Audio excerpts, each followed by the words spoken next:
નમસ્તે વિદ્યાર્થીઓ, આજના આપણા આ લેક્ચરમાં એટલે કે ધોરણ 6માં સામાજિક વિજ્ઞાનમાં પાઠ 10 પૃથ્વીના આવરણો, જેમાં હું અશ્વિન મહેતા આપ સર્વેનું સ્વાગત કરું છું.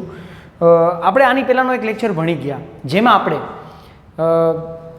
પૃથ્વીની ઉત્પત્તિ કેવી થઈ છે, કેવી રીતે થઈ, બરાબર. સૌરમંડળમાં જે વિવિધ ગ્રહો આવેલા છે એ વિવિધ ગ્રહોમાં પૃથ્વી અજોડ છે, પૃથ્વીનું સ્થાન અજોડ છે, બરાબર. એટલે કે પૃથ્વી જેવો બીજો એક પણ ગ્રહ નથી. જે સ્થાન પૃથ્વીનું છે એવું બીજા કોઈનું નથી. વિવિધ ઋતુઓ છે, અહીંયા વાતાવરણ છે, જેને પરિણામે સજીવ સૃષ્ટિ છે. અને આ જ જે પૃથ્વી છે, બરાબર, એ પૃથ્વીનું નિર્માણ કેવી રીતે થયું? તો આપણે વાત કરી હતી કે સૂર્યમાંથી છૂટી પડી, પછી અગનગોળા સ્વરૂપે હતી, અને એ અગનગોળો ધીમે ધીમે ધીમે ધીમે ધીમે છે એ ઠંડો પડ્યો, અને એ ઠંડો પડતાની સાથે જ એમાં ઘન પ્રવાહી અને વાયુ સ્વરૂપમાં એનું રૂપાંતર થયું. ઘન પ્રવાહી અને વાયુમાં જેમ ઘન હતું એ મૃદાવરણ, વાયુ એટલે વાતાવરણ, અને પ્રવાહીમાંથી જલાવરણનો છે એ જલાવરણનો ઉદ્ભવ થયો. એટલે જુદા જુદા વાયુઓનો જે છે એ ઉદ્ભવ થયો. જેમાં આપણે મૃદાવરણ વિશે વાત કરી ગયા, 29% જેટલો ભાગ રોકે છે, બરાબર. મુખ્યત્વે સિલિકા અને એલ્યુમિનિયમથી છે એ પૃથ્વીનો પોપડો બનેલો છે. મૃદ એટલે માટી, આવરણ એટલે પડ, 29% જેટલો ભાગ રોકે છે, બરાબર. આહારથી માંડી અને જીવનના અસ્તિત્વનો આધાર એટલે મૃદાવરણ, એના વિશે આપણે ચર્ચા કરી ગયા. ત્યારબાદ આપણે જલાવરણ વિશે વાત કરી કે જલાવરણ છે એ કોઈ પણ સજીવ સૃષ્ટિનું કોઈ પણ સજીવ હોય તો એ સજીવને જીવવા માટે પાણી અતિ આવશ્યક છે. તો જે ભાગ પાણીથી ઘેરાયેલો છે, જે નીચાણવાળો ભાગ છે, જેને આપણે જલાવરણ તરીકે ઓળખીએ છીએ, અને જલાવરણના મુખ્ય જે ભંડારો છે જલાવરણમાં એ આપણે મહાસાગરો તરીકે ઓળખીએ છીએ. અને મહાસાગરોમાં 10 થી 11 કિલોમીટર ઊંડી ખાઈઓ આવેલી છે. જેમ પૃથ્વીની સપાટી ઉપર તમે જોઈએ કે પૃથ્વીની જે સપાટી છે એ પૃથ્વીની સપાટી ઉપર જેમ જેમ આખું જમીનનું સ્વરૂપ છે, એવી રીતે મહાસાગરોના તળિયે પણ જે 10 થી 11 કિલોમીટર ઊંડી ખાઈઓ આવેલી છે એમાં પણ આખું જમીનનું સ્વરૂપ છે. સમુદ્રો જે છે તો 4 મહાસાગરોની આપણે વાત કરી કે જે વિશાળ જળરાશિ ધરાવે છે, પેસિફિક, એટલાન્ટિક, હિન્દ અને આર્કટિક મહાસાગર વિશે આપણે છે આગળના લેક્ચરમાં ચર્ચા કરી ગયા કે એ મહાસાગરોના તળિયે પણ એક સજીવ સૃષ્ટિ વિકસેલી છે. મહાસાગરોના તળિયેથી વિવિધ પ્રકારના ખનિજો મળી આવે છે, ત્યાંથી આપણને મીઠું છે એ મળી આવે છે, રસાયણો મળી આવે છે, બરાબર. જળમાર્ગ તરીકે આપણને ઉપયોગી છે. તો જલાવરણ વિશે આપણે વાત કરી. ત્યારબાદ આપણા જે સજીવોના જે હજી બીજા 2 આવરણ છે એ 2 આવરણમાં એટલે કે પૃથ્વી ઉપરના 2 આવરણો છે, પૃથ્વી ઉપરના 2 આવરણો વિશે હજી વાત કરવાની છે. એક છે વાતાવરણ અને બીજું છે મૃદાવરણ. તો જીવાવરણ. તો આપણે વાત કરીશું વાતાવરણની. તો પહેલો પ્રશ્ન એ થાય કે વાતાવરણ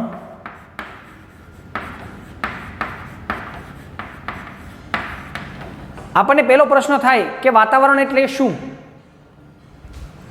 વાતાવરણ એટલે શું? કોને આપણે વાતાવરણ કહીશું? બરાબર. તો પૃથ્વીની સપાટીથી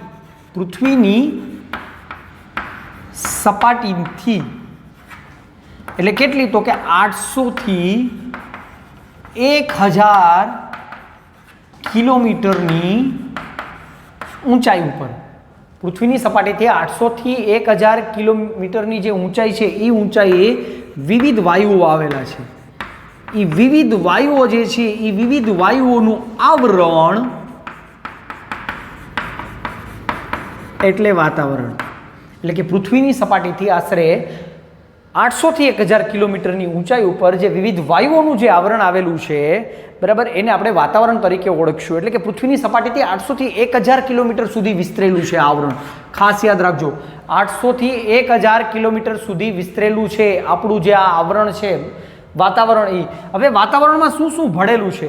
આપણું જે વાતાવરણ છે એ વાતાવરણમાં શું શું વસ્તુ ભળેલું છે? તો પહેલી વાત તો એ કે આ વાતાવરણ છે ને એ નરી આંખે નથી જોઈ શકાતું. નરી આંખે એને જોઈ શકાતું નથી. અને વાતાવરણમાં ઘન, પ્રવાહી અને વાયુ એમ બધા જ તત્વોનો સમાવેશ છે એ વાતાવરણમાં છે. વાતાવરણમાં ઘન, પ્રવાહી અને વાયુ એમ દરેક પ્રકારની વસ્તુઓ છે એ તમને વાતાવરણમાં જે છે એ તમને જોવા મળશે. આ સિવાય એમ કહીએ તો ભેજ, એટલે કે જે પાણીનું સ્વરૂપનો જે ભેજ રહેલો છે એ ભેજ. ત્યારબાદ વિવિધ વાયુઓ,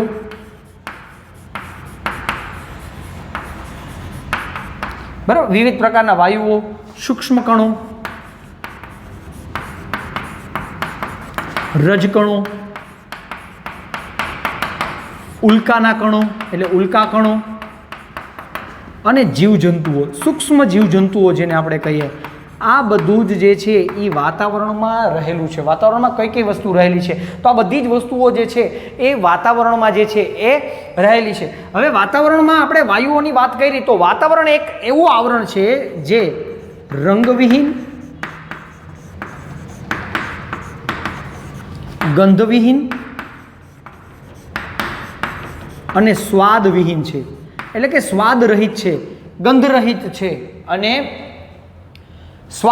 રંગ રહિત છે. એટલે એમાં રંગ પણ નથી, વાતાવરણને ગંધ પણ નથી અને સ્વાદ નથી. એટલે કેવું છે? પારદર્શક છે. વાતાવરણ છે એ કેવું છે? પારદર્શક છે. બરાબર. વિવિધ પ્રકારના વાયુઓ એટલે કયા કયા? તો કે નાઇટ્રોજન,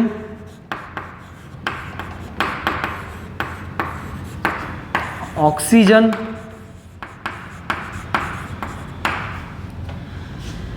ઓર્ગન,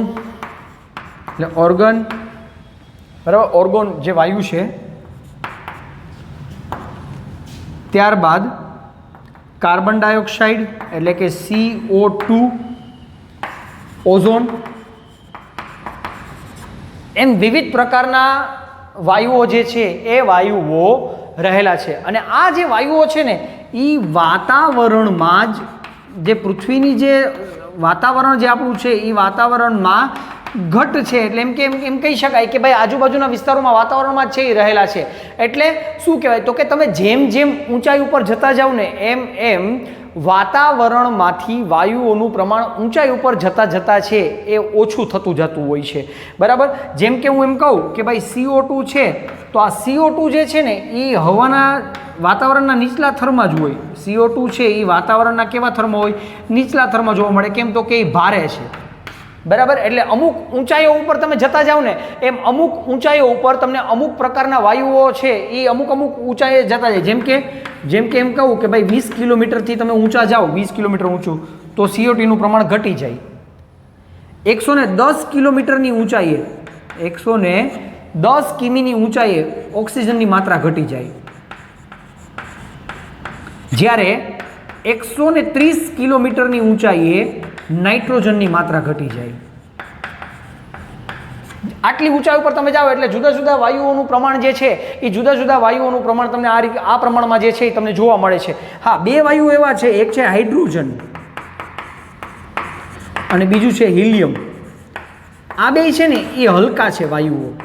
એટલે તમને હવાના ઉપલા થરમાં તમને જોવા મળશે. ઉપર તમને જોવા મળશે કયા તો કે હાઇડ્રોજન અને હિલિયમ, આ બે જોવા મળશે. જ્યારે આ બધા વાયુઓ છે એ અમુક કિલોમીટરની ઊંચાઈએ છે એનું પ્રમાણ છે એ ઓછું થતું જાય છે. આપણે જોઈએ કે પર્વતારોહકો છે એ ઓક્સિજનના બાટલા લઈ જતા હોય સાથે. કેમ? તો કે જેમ જેમ ઉપર જાય એમ પર્વતારોહકોને ઓક્સિજનનું લેવલ છે એ ઘટતું જતું હોય. એટલે લેક ઓફ ઓક્સિજન થાય. એટલે એને કારણે એ ઓક્સિજનના બાટલા સાથે રાખે. કોઈ લોકો હવાઈ જહાજમાં તમે સફર કરતા હોય ત્યારે પણ તમારે જે આજુબાજુની સીટ હોય ત્યાં તમને ઓક્સિજન પૂરું પાડવામાં આવે છે. ઓક્સિજન માસ્ક હોય છે, જેથી કરીને જો તમને ક્યાંય શ્વાસ લેવામાં તકલીફ થાય તો તરત જ તમે ઓક્સિજન છે એ મેળવી શકો. કેમ? તો કે ઊંચાઈ ઉપર આ વાયુઓનું પ્રમાણ તમને ઓછું જોવા મળે છે. વાતાવરણમાં જે વાયુઓ રહેલા છે એમાં કયા વાયુનું પ્રમાણ કેટલું રહેલું છે? તો નાઇટ્રોજનનું પ્રમાણ 78.03%, ઓક્સિજનનું પ્રમાણ 20.99. એટલે એમ કહી શકાય કે 78% નાઇટ્રોજન, 21% ઓક્સિજન. ઓર્ગોનનું પ્રમાણ જે છે એ 0.94% જેટલું છે. CO2 કહેતા કાર્બન ડાયોક્સાઇડનું પ્રમાણ છે 0.03% છે. અને અન્ય વાયુઓનું પ્રમાણ જે છે એ 0.01% જેટલું છે એ પ્રમાણ તમને જોવા મળે છે. હવે આ વાત થઈ. હવે વાત કરીએ આપણે ઓઝોનની. તો આખું એક લેયર જ છે અને ઓઝોન જે વાયુ છે, ઓઝોન જે છે એ શું કરે છે, ઓઝોનનું કાર્ય, ઓઝોનનું મુખ્ય કાર્ય શું છે? તો ઓઝોનનું મુખ્ય કાર્ય છે સૂર્યના જે પારજાંબલી કિરણો છે,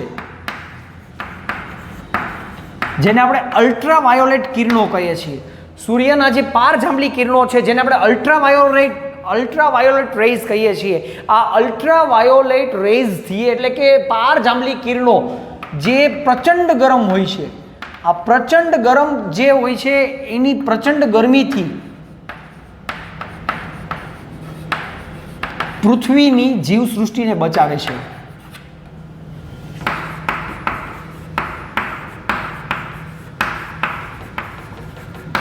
પૃથ્વીની સજીવ સૃષ્ટિને જે છે એ સજીવ સૃષ્ટિને બચાવવાનું કામ છે એ ઓઝોન વાયુ કરે છે. કેમ? તો કે ઓઝોન જે છે એ સૂર્યના પારજાંબલી કહેતા જે અલ્ટ્રાવાયોલેટ રેઝ છે એની જે રેઝની જે પ્રચંડ ગરમી છે એ પ્રચંડ ગરમીથી પૃથ્વીની સજીવ સૃષ્ટિની રક્ષા કરે છે. એટલે એક પ્રકારનું ગરણી જેવું કામ કરે છે કે પૃથ્વીની જે પારજાંબલી કિરણો છે એનાથી રક્ષણ કરવાનું કામ કરે છે. આ ઓઝોન વાયુ તમને ક્યાં જોવા મળશે?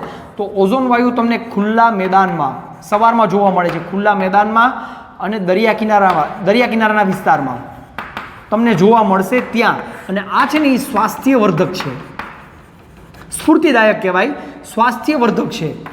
એટલે તમે જુઓ લોકો સવારના પોરમાં આ વિસ્તારોમાં જે છે ને એ ચાલવા માટે જતા હોય છે. પછી આપણે વચ્ચે એક વાત કરી હતી ધૂળના રજકણો, એટલે કે આપણે રજકણોની વાત કરી હતી. આ રજકણો શું કામ કરે છે? તો આ રજકણો છે ને એ રજકણો સૂર્યપ્રકાશને ફેલાવવાનું કામ કરે છે. સૂર્યપ્રકાશ જે છે એ સૂર્યપ્રકાશને ફેલાવવાનું કામ જે છે એ રજકણો દ્વારા થાય છે. તમે જુઓ સવાર પડે, આપણે જ્યારે સવાર થાય ત્યારે એકાએક અજવાળું નથી થઈ જતું, કે સવાર પડે ત્યારે એકાએક અંધારું નથી થઈ જતું.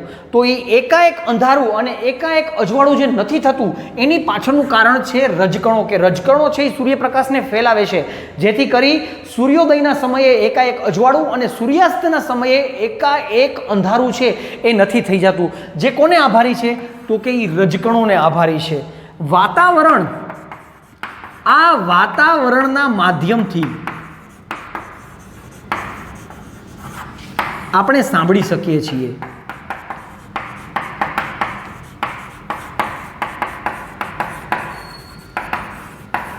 આપણે વાતાવરણના માધ્યમથી જ છે એ સાંભળી શકીએ છીએ. જો વાતાવરણ જ ન હોય તો મારો અવાજ તમારા સુધી ન પહોંચે, બરાબર? આપણે રેડિયો,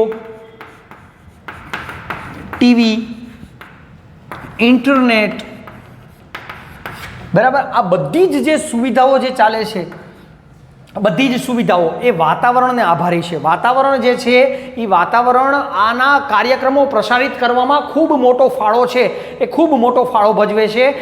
સજીવ સૃષ્ટિ માટે જેટલું ઇમ્પોર્ટન્ટ છે એવી રીતે અવાજ માટે પણ, એટલે કે અવાજ જે છે અને આ જે બધા કાર્યક્રમો છે એ કાર્યક્રમો આપણા સુધી પહોંચાડવા માટે પણ વાતાવરણ છે એ વાતાવરણ ખૂબ મહત્ત્વનો ફાળો છે એ ભજવે છે. એટલે કે વાતાવરણના માધ્યમથી જ આ બધા કાર્યક્રમો છે એ પ્રસારિત થાય છે, બરાબર? તો જલાવરણ અને મૃદાવરણની જેમ વાતાવરણ પણ એક અભિન્ન અંગ છે માનવ જીવનનું, અને એ જ વાતાવરણને કારણે આપણે છે એ આપણું અસ્તિત્વ છે એ ટકી રહ્યું છે. જો વાતાવરણ જ ન હોય, બરાબર, તો કાર્બન ડાયોક્સાઇડ ન હોય તો ફૂલો, જે વૃક્ષો છે એનો વિકાસ ન થાય, ઓક્સિજન ન હોય તો આપણે શ્વાસ ન લઈ શકીએ.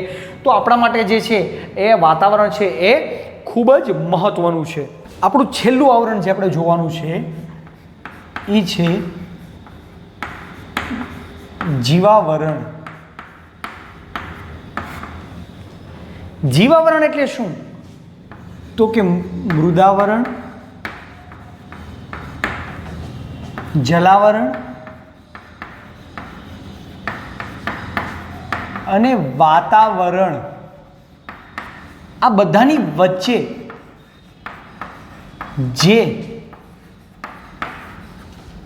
જીવસૃષ્ટિ વ્યાપી છે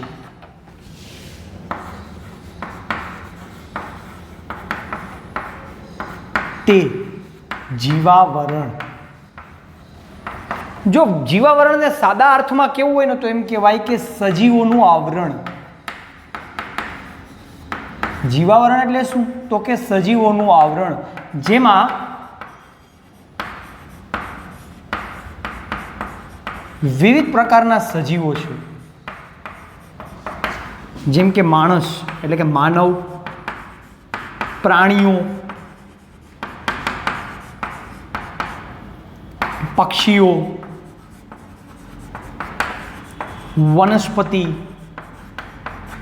આ બધાનો સમાવેશ આપણે છે એ જીવાવરણમાં કરી શકીએ. એટલે કે આખે આખું આવરણ જ આ જે છે એ સજીવોનું આવરણ છે. બે પ્રકારના ઘટકો હોય છે, જૈવિક ઘટકો અને અજૈવિક ઘટકો. આ બંનેનો સમાવેશ છે એ જીવાવરણમાં છે એ થાય છે. એટલે કે જલાવરણ, વાતાવરણ, મૃદાવરણ, આ અજૈવિક ઘટકો છે. જ્યારે જૈવિક ઘટકોમાં છે એ બધા જ સજીવો આવી જાય. એટલે આ જૈવિક ઘટકો, બરાબર, જે બધા જ પ્રકારના સજીવો છે. વાતાવરણ જે જીવાવરણ છે, આ જીવાવરણ છે એ મનુષ્યને વૈવિધ્યપૂર્ણ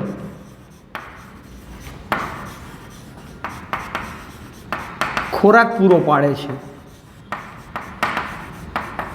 ખાલી ખોરાક નહીં, પણ કાચો માલ પણ પૂરું પાડવાનું કામ જે છે ને, એ કાચો માલ પૂરો પાડવાનું કામ પણ છે એ જીવાવરણમાંથી. એટલે મનુષ્યને તમામ પ્રકારનો કાચો માલ જે છે એ કાચો માલ ઉદ્યોગો માટેનો કે ખોરાક, વૈવિધ્યપૂર્ણ ખોરાક જે છે એ ખોરાક છે એ પૂરો પાડે છે. માનવીની તમામ જરૂરિયાતો, માનવીની તમામ જરૂરિયાતો છે એ તમામ જરૂરિયાતો જીવાવરણમાંથી છે એ પૂરી થઈ જાય છે. બરાબર. એટલે આપણું અસ્તિત્વ, માનવનું અસ્તિત્વ જે છે એ જીવાવરણને આભારી છે. એટલે જીવાવરણ આપણે ખોરાક પૂરો પાડવાનું જે છે એ આપણે કામ કરે છે. તો આ આપણું ચોથું આવરણ હતું, સજીવોનું આવરણ, જેને આપણે જીવાવરણ તરીકે છે એ આપણે ઓળખીએ છીએ. અને છેલ્લું જે આપણો મુદ્દો બાકી છે, એ છેલ્લો મુદ્દો છે માનવ પ્રવૃત્તિઓની અસર. માનવ પ્રવૃત્તિઓની આવરણો પરની અસર. માણસ પોતાની અસરો દ્વારા કેવી રીતે જુદા જુદા આવરણોને જોખમે છે. જેમ કે આપણે વાહનો, ઉદ્યોગો ચલાવીએ છીએ, કારખાનાઓ છે, એમાંથી જે ધુમાડો નીકળે છે, જેને પરિણામે આપણું વાતાવરણ જે છે એ દૂષિત થાય છે. ઓઝોન વાયુનું લેયર ફાટી રહ્યું છે, પૃથ્વી ઉપર પ્રચંડ ગરમી આવી રહી છે. બરાબર. તો આપણું આખું વાતાવરણ દૂષિત થઈ રહ્યું છે. એવી જ રીતે જલાવરણ, જલ જે દૂષિત થાય છે, એટલે કે જે આપણે ભૂમિગત જળ કાઢીએ છીએ, કે આપણા ઉદ્યોગોના જે ગંદા પાણી છે, ઘર વપરાશનું જે ગંદુ પાણી છે, એ બધું જ આપણા આ જળ સાથે, એટલે કે પાણી સાથે ભળે છે, જેનાથી પાણી દૂષિત થાય છે. મહાસાગરોમાં જે તેલ જે નીકળે છે, જહાજોમાંથી જે તેલ નીકળે છે, જે તેલનું ગળતર થાય છે, જેને પરિણામે દરિયાઈ જીવસૃષ્ટિને અસર થાય છે. એવી રીતે માણસ છે એ જે ઉદ્યોગોનો છે કે ઘરનો છે એ ગંદો કચરો, જે ઘન કચરો છે, એ ઘન કચરો જમીન ઉપર ઢોળે છે. પછી રસાયણોવાળું ગંદુ પાણી જે જમીન ઉપર એનો નિકાલ કરે છે, જેનાથી જમીનની ગુણવત્તા ઘટે છે અને જુદા જુદા રોગોના છે એ રોગોના આપણે ભોગ બનીએ છીએ. ખનિજ મેળવવા માટે ઉત્ખનનની પ્રવૃત્તિઓ કરે છે, ઊંડા પાતાળ કૂવાઓ ખોદે છે, જેને પરિણામે આપણું મૃદાવરણ છે એ જોખમાય છે. તો માણસની પ્રવૃત્તિઓ ઉપર સજીવો, જે જુદા જુદા સજીવો છે, જેમ કે પ્રાણીઓ છે, તો એ પ્રાણીઓ ઉપર પણ જે વિપરીત અસરો જે પડી રહી છે, જેને પરિણામે ક્યાંય ને ક્યાંય એની બધી જ અસરો આપણા ઉપર રિફ્લેક્ટ થવાની છે. એટલે કે પાછી આપણા તરફ ફરવાની જ છે. જો આપણે આપણી પ્રવૃત્તિઓથી આપણા જે આવરણોને દૂષિત નહીં કરીએ, એટલે કે આપણે દૂષિત કરતા એને અટકશું, તો આપણા અસ્તિત્વ છે એ અસ્તિત્વ એવું ને એવું રહેશે. જો આપણા અસ્તિત્વ ઉપર ખતરો નથી, પણ જો આ આવરણો દૂષિત થશે તો આપણા જીવનના અસ્તિત્વ ઉપર છે એ ખતરો છે. આ ખાસ ધ્યાન રાખજો. તો આ હતું આપણું 10મું ચેપ્ટર, પૃથ્વીના આવરણો, જેમાં આપણે જુદા જુદા 4 આવરણો વિશેની ચર્ચા કરી. ફરી પાછા નેક્સ્ટ લેક્ચરમાં આપણે એક નવા ચેપ્ટર સાથે મળીશું. Thank you.